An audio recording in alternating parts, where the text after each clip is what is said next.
कदाचित ही आपली शेवटची पिढी असू शकते, काय ते मी पुढे सांगते. पण त्याआधी ना आज जरा रोजच्यापेक्षा लवकर उठून सगळी काम वगैरे पटपट आवरली, कारण आज आम्हाला जायचं होतं लग्न घरी, कारण तिथे सुवासिनींचा कार्यक्रम होता.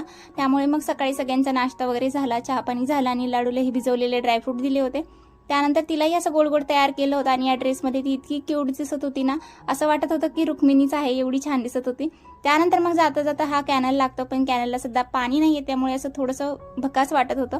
त्यानंतर मग लग्न घरी पोहोचलो, पण तिथे ऑलरेडी सगळ्या बायका येऊन पोहोचल्या होत्या आणि स्वयंपाकाला पण लागल्या होत्या. त्यात आणि त्या आजींचा व्हिडिओ घेताय म्हटल्यानंतर आजीची एवढी लगबग सुरू होती ना, की पोळी करता करता त्या डोक्यावर पदर घेत होत्या.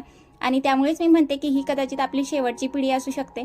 त्यामुळेच त्या एवढ्या क्यूट आणि छान दिसत होत्या ना पदर घेतल्यानंतर, आणि त्यांना खूप छान वाटत होतं की आपला कोणतरी व्हिडिओ घेतोय. त्यानंतर इकडे बाहेर पण स्वयंपाक चालू होता, तिकडे तळणीचे पदार्थ करत होते, कारण गॅसवरती एवढं सगळं जमत नव्हतं, कारण स्वयंपाक पण भरपूर प्रमाणात करायचा होता.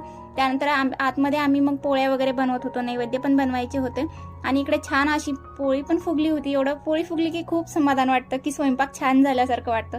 त्यानंतर इथे छोट्यांपासून मोठ्यांपर्यंत सगळे कामाला लागले होते. इकडे आहोंचं काम चालू होतं की हार बनवायचे. याचा मोठा व्हिडिओ उद्या आपल्या चॅनलवर येणार आहे, त्यामुळे आता सबस्क्राईब करून ठेवा, जेणेकरून तुम्हाला उद्याचा व्हिडिओ पाहायला मिळणार आहे.